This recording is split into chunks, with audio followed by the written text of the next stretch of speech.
Hello दोस्तों, कैसे हो आप सभी। मैं अभिषेक वर्मा स्वागत करता हूं आप सभी का आपके अपने चैनल ए कंप्लीट क्लास में। आज की हमारी टॉपिक है क्षेत्रमिति से संबंधित चतुर्भुज के बारे में। आज हम चतुर्भुज से पूरी जानकारी लेंगे। चलिए बिना किसी देरी के आइए आते हैं आज की अपनी टॉपिक पे, जो कि है चतुर्भुज। आइए जानते हैं चतुर्भुज के बारे में छोटी से छोटी बातें और एग्जाम की दृष्टिकोण से जो बहुत महत्वपूर्ण हैं। तो चतुर्भुज कैसे कहते किसे हैं? चार भुजाओं से घिरी आकृति, जी हाँ, चार भुजाओं से घिरी आकृति चतुर्भुज कहलाती है। आइए बुक के माध्यम से थोड़ी सी जानकारी लेते हैं, नोट्स के माध्यम से थोड़ी सी जानकारी लेते हैं। तो नोट्स के माध्यम से हम जानकारी लेते हैं और हमारा पहला पॉइंट है चार सरल रेखाओं से घिरी बंद आकृति जो चतुर्भुज कहलाती है। जी हाँ, चार सरल रेखाओं से घिरी हुई आकृति जो बंद आकृति होती है, चारों भुजाएं मिली रहें, वही चतुर्भुज कहलाएगी। आइए आगे बात करते हैं। चतुर्भुज एक बहुभुज है। चतुर्भुज एक बहुभुज मतलब कई भुजाओं का संग्रह आप बोल सकते हैं। आप यह भी बोल सकते हैं कि कई भुजाओं से मिलने के बाद चतुर्भुज का निर्माण होता है, इसलिए आप चतुर्भुज को बहुभुज भी बोल सकते हैं। जिसमें चार किनारे या भुजा आप बोल सकते हैं और चार शीर्ष या आप कोने बोल सकते हैं होते हैं। आइए चतुर्भुज के बारे में और जानकारी लेते हैं। और ये आपको सामने दिख रहा है चतुर्भुज, जिसमें आपको दिख रहा होगा चार भुजा। और जहाँ पे डी लिखा है, जहाँ पे सी लिखा है, जहाँ पे बी लिखा है, यह हैं चतुर्भुज के शीर्ष। और जो लंबी लंबी रेखाएं दिख रही हैं चार ठू, वो हैं भुजा। बस सिंपल है, चतुर्भुज में कुछ है थोड़ी नहीं। आइए फटाफट जानकारी ले लेते हैं और पूरी जानकारी लेते हैं, ठीक है। तो जो हमारा पॉइंट है आगे का वो ये है कि एक साधारण, जी हाँ, एक साधारण और सरल और समतलीय चतुर्भुज ए बी सी डी जो कि ऊपर बना है कि आंतरिक कोणों का जो योग होता है वह 360 अंश का होता है। अब हम आपको थोड़ा सा बता दें। देखिए, अब यहाँ जो कोण डी बन रहा है कोने पे अंदर, और कोण सी, कोण ए और कोण बी। कोण तो आपको पता ही होगा कि अंदर का जो कोना है वही कोण है। और इन सभी चारों कोणों को, अगर आप इन सभी चारों कोणों को जब आप मिलाएंगे तो वो 360 अंश बनेगा, ठीक है। कोण देखिए मैंने लिखा भी है अर्थात कोण ए, कोण बी, कोण सी, कोण डी बराबर 360 अंश। यह आंतरिक कोण योग सूत्र, अगर आपको आंतरिक कोण मतलब निकाला कैसे आता है, अगर उसका सूत्र आपको जानना है तो आंतरिक कोण का जो सूत्र है वो है n-2 गुणे 180 अंश। अब यन क्या है आइए जानते हैं। मैंने पूरा लिखा है अच्छे से आपको समझाने के लिए। तो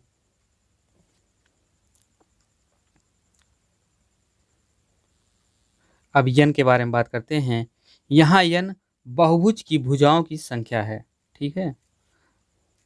और सभी चतुर्भुज में भुजाएं व शीर्ष की संख्या 4 होती है। सभी आंतरिक कोणों का जो योग होता है वह 360 अंश होता है। दोनों हमने बात कर ली, ये सब बता दिया हमने। आइए चतुर्भुज के प्रकार के बारे में जानते हैं। चतुर्भुज के जो प्रकार हैं वह हैं 2, 2, 4, 2, 6 प्रकार। हमने लिखा नहीं है, गिन के जान लो। 6 प्रकार है। एक है आयत, वर्ग, समलंब, समांतर चतुर्भुज, समचतुर्भुज, चक्रीय चतुर्भुज। आइए चारों पांचों छह के बारे में बात करते हैं, एक एक चतुर्भुज के बारे में अच्छी से जानकारी लेते हैं। तो नंबर 1 पे हमने रखा है आयत। आइए जानकारी लेते हैं आयत के बारे में। एक ऐसा चतुर्भुज जिसमें सम्मुख भुजाएं, जी हाँ, जिसमें सम्मुख भुजाएं समांतर हों, बराबर हों व प्रत्येक कोण 90 अंश का हो, वह आयत कहलाएगा। चलिए चित्र के माध्यम से जानकारी लेते हैं। तो आपके सामने ये जो दिख रहा है सम्मुख मतलब आमने सामने की भुजाएं बराबर, यही है, जी हाँ, यही है आयत। ये आयत ही है, ये जो दिख रहा है, हाँ ये आयत ही है। करते हैं और थोड़ी सी जानकारी और लेते हैं चित्र के माध्यम से। तो ए बी, जो भुजा ए बी दिख रही है वह बराबर है ऊपर वाली भुजा डी सी के। यार कुछ नहीं है, सब सिंपल है एकदम, पूरा मैंने डिक्टो पूरा लिख दिया है। ए डी, अब आपको जो इधर की भुजा ए डी दिख रही है वो बराबर है बी सी के। या क्या है बताओ, ये वाली भुजा इसके बराबर है, ऊपर वाली भुजा नीचे वाले भुजा के बराबर है। आइए क्षेत्रफल और विकर्ण परिमाप के बारे में जानकारी लेते हैं कि अगर आपको आयत के विकर्ण, क्षेत्रफल और परिमाप निकालने को अगर दे दिया जाए तो आप किस सूत्र से निकालेंगे, क्या करना पड़ेगा आपको। तो आयत का अगर आपको क्षेत्रफल निकालना है तो आपको दो चीज़ों की ज़रूरत पड़ेगी, एक लंबाई की और एक चौड़ाई की, और ये दिया रहेगा, ठीक है। तो केवल गुणा करना है, एक ठू तो दिए ही रहेगा, लंबाई एक ठू दिया रहेगा, कोई एक भुजा की, कोई एक भुजा की चौड़ाई। और ये सब चीज़ें हम अपने प्रैक्टिस वाले क्लास में करवाएंगे, अभी तो डिस्क्रिप्टिव चल रहा है, तो परेशान मत होइए, प्रैक्टिस वाली क्लास आएगी, आराम से उसमें पढ़िएगा। आयत का विकर्ण जो होता है वो है लंबाई का स्क्वायर आप कर दीजिए और प्लस करके चौड़ाई का स्क्वायर कर दीजिए और ऊपर से अंडर रूट लगा दीजिए, तो रूट रूट निकालना तो आता ही होगा, तो ये हो जाएगा आयत का विकर्ण। और फिर आगे बात करते हैं तीसरे नंबर पे आयत का परिमाप। अब परिमाप क्या होता है, परिमाप में कुछ नहीं करना, लंबाई चौड़ाई को जोड़ दो और 2 से गुणा कर दो, बस खत्म यार, कुछ है ही नहीं। अगर कमरा दे दिया गया, ठीक है, कमरा मतलब क्या होता है, कमरे में लंबाई चौड़ाई ऊंचाई सब कुछ उसी में होता है। तो आइए बात करते हैं, तो कमरे के अगर चारों दीवारों का क्षेत्रफल आपसे पूछ लिया गया, एग्जाम में पूछ लेता है कि कमरे के चारों दीवारों का क्षेत्रफल निकालिए, तो उसमें क्या करना है, कुछ नहीं, लंबाई और चौड़ाई को जोड़ना है, 2 से गुणा करना है और उसी में ऊंचाई से गुणा कर देना, क्योंकि कमरे में क्या होता है, ऊंचाई भी होती है ना। तो ऊंचाई से भी गुणा कर देना। आइए वर्ग के बारे में बात करते हैं जो दूसरे नंबर पे है। तो वर्ग में क्या होता है, एक ऐसा चतुर्भुज जिसकी सभी भुजाएं, जी हाँ, एक ऐसा चतुर्भुज जिसकी सभी भुजाएं समान, वह प्रत्येक कोण, सभी भुजाएं बराबर हों तथा उसके प्रत्येक कोण का जो मान हो वो 90 अंश का हो, वर्ग कहलाता है। वाह गजब, मतलब यार सभी भुजा बराबर हो और सभी कोण 90 अंश का हो। 9 चौक 36 360, ये लो चतुर्भुज सामने दिख रहा है, सब भुजा आपको बराबर दिख रही होगी, ऊपर वाली नीचे वाली चारों, ये मतलब बराबर हैं चारों भुजाएं, अगर नहीं दिख रही हैं तो समझ लीजिए सब भुजाएं बराबर हैं। और वर्ग से संबंधित सूत्र जो होते हैं उनके बारे में हम बात करते हैं। अभी विकर्ण उकर्ण के बारे में तो आपको पता ही होगा, क्या बताएं, ये सब जो ऊपर दिख रहा है रेड कलर का भुजा है, नीले वाला जो ये विकर्ण है।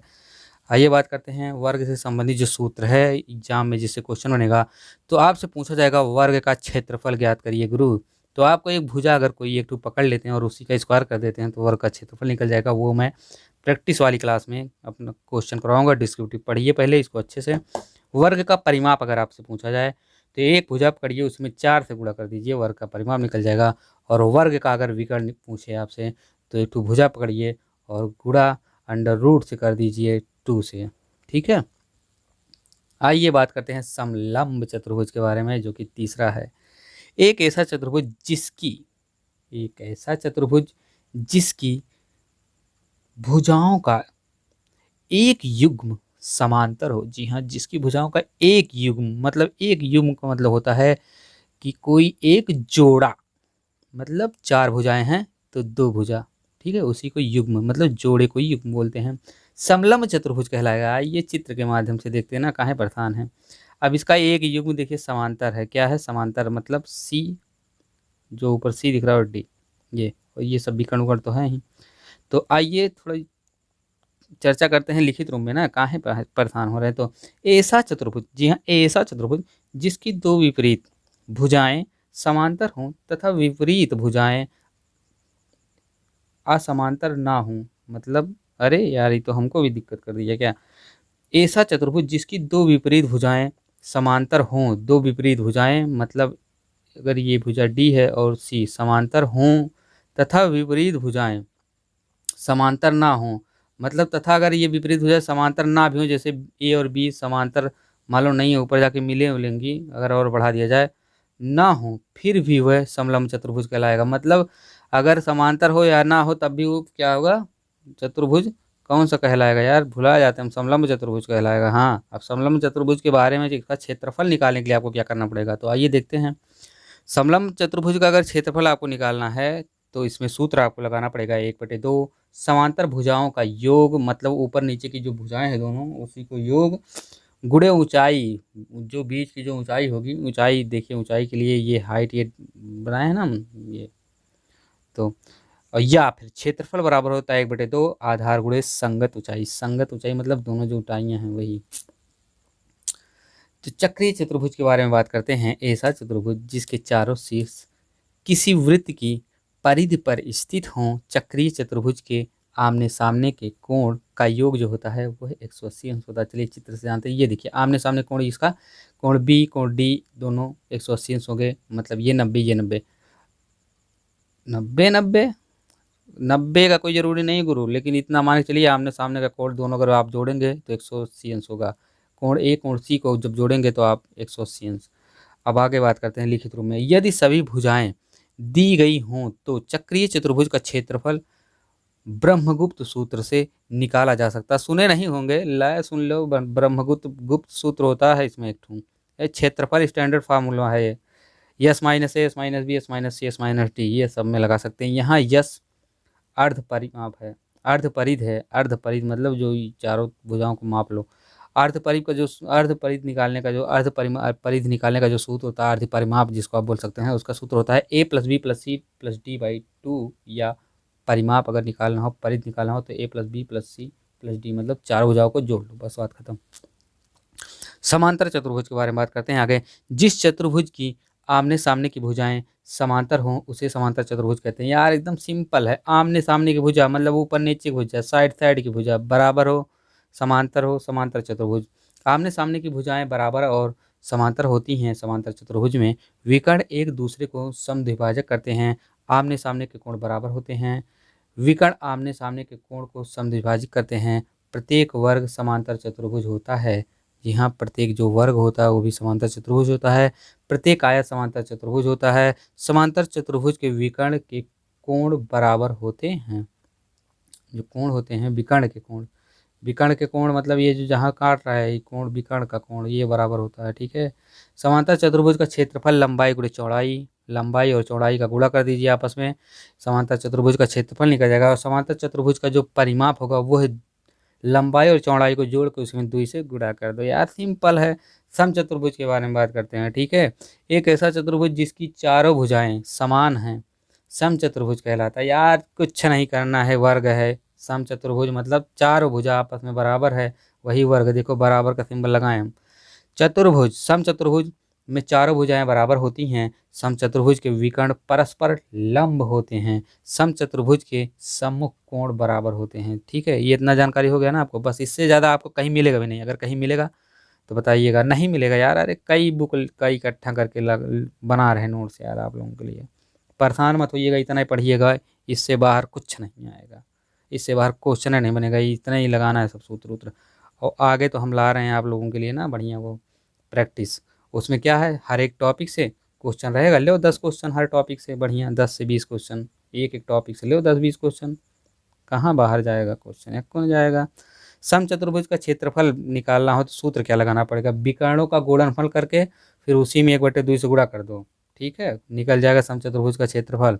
और समचतुर्भुज का परिमाप अगर आपको निकालना तो क्या करना है, भुजा में 4 से गुणा कर दो। ठीक, भुजा को पकड़ लो, भुजा एक दिया रहेगा, बताएंगे हम प्रैक्टिस में। भुजा को पकड़ेंगे, उसी में 4 से गुणा कर देंगे। 4 गुणे भुजा क्या होता है, परिमाप समचतुर्भुज का। याद रखना ही, थोड़ा याद रखने वाला, इसीलिए सब लिख लुख के पढ़ा रहे हैं, नहीं तो ऐसे ही मार्कर से पढ़ाते हैं खट खट खट खट। अब आइए बात करते हैं हम त्रिभुज का। हमारा त्रिभुज वाला जो पिछला पार्ट हुआ था उसमें कुछ छूट गया था, तो अभी मैथ का एक क्लास हुआ है, पीछे प्लेलिस्ट में जाके देखिएगा। त्रिभुज का बहुत मस्त क्लास चला है गुरु। आइए हम बात करते हैं त्रिभुज का। उसी में हमारा छूट गया था कुछ, हमने त्रिभुज की परिभाषा, क्षेत्रफल, परिमाप, परिधि, जो भी कुछ होता सब बात किया था। तो उसमें क्या है, थोड़ा सा कुछ छूट गया था, तो हमने उसको, हम सोचे छूटे ना, इसलिए हम इसमें डाल दिए हैं। तो आइए बात करते हैं त्रिभुज की माध्यिका के बारे में। ये मस्त कला एकदम होने वाला, ये देखिए।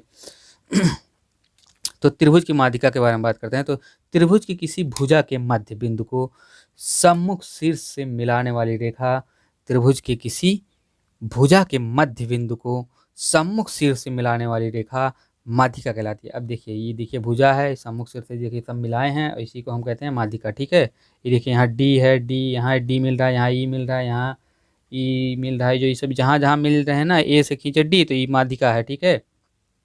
और दूसरा माध्यिका बी से खींचे ई माध्यिका है, तीसरा सी से खींचे या ई माध्यिका है। तो ये सब माध्यिका है। आइए जानते हैं। भुजा बीसी की माध्यिका एडी है। देखो बीसी की माध्यिका एडी है। भुजा एसी की माध्यिका बी है। देखो बी, बी ई ले लो ना, एसी की माध्यिका बी है। ठीक है। और भुजा ए बी की माध्यिका इसमें तीसरे में भुजा ए बी की माध्यिका है सी एफ है, वो देखो सी एफ, सी एफ किसकी माध्यिका है, बी ए की माध्यिका है, वह ए बी बोल सकते हो। तो हमने दिखाया भी पहले त्रिभुज में, दूसरे त्रिभुज में, तीसरे त्रिभुज में, ठीक है। आइए आगे बढ़ते हैं, त्रिभुज के शीर्ष की बात करते हैं, शीर्ष लंब, ठीक है, क्या होता है चलिए जानते हैं। तो त्रिभुज के किसी शीर्ष से सम्मुख भुजा पर खींचा गया लंब, जी हाँ, त्रिभुज किसी शीर्ष से सम्मुख भुजा पर खींचा गया लंब शीर्ष लंब कहलाता है। आइए देखते हैं, तीन त्रिभुज बनाए हैं, ऊपर मतलब शीर्ष दिया है, इस शीर्ष दिया, इस शीर्ष से खींचा गया लंब, ये देखिए उपरोक्त चित्र में भुजा बीसी, ये बीसी, इसमें देखिए भुजा बीसी का शीर्ष लंब एपी, ठीक है, एपी शीर्ष लंब, ये देखो पहले त्रिभुज में एपी शीर्ष लंब। भुजा एसी का शीर्ष लंब बीसी, बी क्यू, ये देखो एसी का शीर्ष लंब बी क्यू, ठीक है, दिख रहा है कि नहीं, दिख रहा होगा, सॉरी इसमें क्या है, बीसी का शीर्ष लंब है, ये देखो सब लिखा गया है, एसी का शीर्ष लंब बी क्यू तथा ए बी का शीर्ष लंब सी आर, इसमें देखो सी आर है ए बी का शीर्ष लंब। आइए आगे बढ़ते हैं, भुजा बीसी का शीर्ष लंब, ये देखो पुराना त्रिभुज से मेंशन किया है, लंब ए पी, भुजा एसी का शीर्ष लंब बी क्यू, भुजा ए बी का शीर्ष लंब सी आर, एक दो तीन, मतलब पहले त्रिभुज में, दूसरे में, तीसरे में हुई है। लंबार्धक की बात करते हैं, लंबार्धक किसे कहते हैं हम, वह रेखा जो त्रिभुज की भुजाओं के मध्य बिंदु पर लंब हो, जी हाँ, मध्य बिंदु पर लंब हो, लंबार्धक कहलाता है। ये देखो आपको बांट के दिखा दिए, लंबार्धक ये जो काट रहा है मध्य भुजाओं को, काट रहा है मध्य बिंदु को, ठीक है। तो त्रिभुज एबीसी की भुजाओं के मध्य बिंदु क्रमशः पी क्यू आर, ये देखो पी क्यू आर आपको दिख रहा है, पी क्यू आर लंबार्धक नहीं दिख रहा है, जहाँ पे इसे काट काट के हम लिखे हैं नीले कलर से, तो पी क्यू आर पर लंब, पी क्यू आर हैं, और पी क्यू आर पर लंब क्रमशः L1 L2 L3 हैं, अतः भुजा ए बी का लंबार्धक L1, भुजा बी सी का लंबार्धक L2 L3, ये देखो आपको लंबार्धक में L1 L2 L2 दिख रहा होगा, देखो ये लंबार्धक डॉट L1 लिखे हैं, लंबार्धक L2 L3 नहीं लिखे हैं, बस वही है। संक्षेपित तथ्य जानते हैं, थोड़ा सा मतलब संक्षेप में कुछ मुख्य तथ्य जानते हैं। त्रिभुज की माध्यिकाओं का प्रतिच्छेदी बिंदु केंद्रक या गुरुत्व केंद्र कहलाता है, यदि आप ध्यान दीजिएगा, त्रिभुज की जो माध्यिकाओं का प्रतिच्छेदी बिंदु होता है वह केंद्रक या गुरुत्व केंद्र होता है। त्रिभुज के शीर्ष लंबों का प्रतिच्छेदी बिंदु लंब केंद्र होता है, और त्रिभुज के अर्ध कोण का जो प्रतिच्छेदी बिंदु होता है वह परिकेंद्र होता है। त्रिभुज के कोण अर्धकों का प्रतिच्छेदी बिंदु अंतः केंद्र होता है। आइए कोण अर्धक के बारे में बात करते हैं। तो कोण अर्धक, ये देखो ऊपर कोण जो दिख रहा है, नीचे बी कोण सी, सबका अर्धक करने पे जो ये बीच में पी हमने लिखा है, तो त्रिभुज के किसी कोण को दो बराबर भागों में बांटने वाली रेखा को अर्धक रेखा कहते हैं, अर्धक कहलाता है, कोण अर्धक कहलाता है। चित्र में कोण ए की अर्धक ए पी, देखिए कोण ए जो अर्धक अर्धक है ये ए पी है, कोण बी की अर्धक बी क्यू, ये देखो B Q, P P P के पॉइंट ये जाके मिला, सी की अर्धक सी आर, सी आर, ठीक है। लंब केंद्र के बारे में बात करते हैं यार, आगे बढ़ते हैं, उसी में उलझे हुए हो आप लोग। चलो, लंब केंद्र, त्रिभुज के शीर्ष लंबों का प्रतिच्छेद बिंदु लंब केंद्र कहलाता है, ठीक है। त्रिभुज एबीसी में शीर्ष लंब, ये देखो त्रिभुज सामने बना है, मस्त, क्या झक्कास दिख रहा है भाई। एडी, अब एडी कहाँ भैया, देखो ऊपर ए है, नीचे डी है। बीई, बी कहाँ, ई कहाँ है, बी यहाँ है इस कोने पे, और उसी के सामने वहाँ देखो ए के पास वहाँ वहीं नीचवा ई है। सी एफ एक दूसरे को बिंदु ओ पर प्रतिच्छेदित करते हैं, ये देखो ओ पे सब काट रहे हैं, ठीक है। अतः बिंदु ओ ए बी सी, त्रिभुज ए बी सी का लंब केंद्र होगा, ये लंब केंद्र होगा, ठीक है, समझ गए होंगे। अंतः केंद्र के बारे में बात करते हैं, ये देखो अंतः केंद्र लंबार्धक, ये देखो खटा खट काटे हैं, सब कोणों का अर्धक कर दिया। त्रिभुज के कोण अर्धकों का प्रतिच्छेद बिंदु त्रिभुज का अंतः केंद्र कहलाता है। सम्मुख चित्र में एबीसी के तीनों कोण अर्धक एक दूसरे को बिंदु ओ पर काट रहे हैं, अतः बिंदु ओ त्रिभुज एबीसी का अंतः केंद्र होगा। ये देखो सब एक दूसरे को काटे पीटे हैं, पूरा एक कोण मतलब कोण को काटते हुए जा रहा सीधा, यही है, ठीक है। परिकेंद्र के बारे में बात करें, त्रिभुज के भुजाओं के लंबार्धकों का प्रतिच्छेद बिंदु त्रिभुज का परिकेंद्र कहलाता है। चित्र एबीसी के भुजाओं के लंबार्धक एक दूसरे को बिंदु ओ पर प्रतिच्छेद कर रहे हैं। आइए देखते हैं कहाँ प्रतिच्छेद कर रहे हैं, ये देखो ये काट रहे हैं बीचों में, ठीक है। बिंदु ओ त्रिभुज एबीसी का अंतः केंद्र होगा, ये जो बिंदु ओ दिख रहा है यही त्रिभुज एबीसी का अंतः केंद्र है। तो टॉपिक हो गई ख़त्म। मज़ा तो आया होगा, नहीं आया होगा तब भी कोई बात नहीं, क्योंकि पढ़ाई लिखाई मज़ा वज़ा कम आता है। बात बताएं साहब, अभी यही होता नौटंकी तो मज़ा बहुत आता गुरु। या तो होता चुटकुला या कॉमेडी या तो गाना होता भोजपुरिया। कसम से बाजा मज़ा तो बहुत ही आता। वैसे बड़ा मेहनत लगता है यार ये पढ़ाई लिखाई में, और नोट्स बनाने में बड़ा मेहनत लगता है। फिलहाल पढ़ लो, नौकरी ले लो, इसके बाद सब मज़ा करते रहना। तो राम राम सभी को, जा रहे हैं। दूसरी वीडियो आएगी तो मिलना, ठीक है। और दूसरी वीडियो देखने का अगर मन होगा बेल आइकन दबा देना गुरु। घर का चैनल है, करना कुछ नहीं, पैसा वैसा लगेगा नहीं, ठीक है। Bye bye.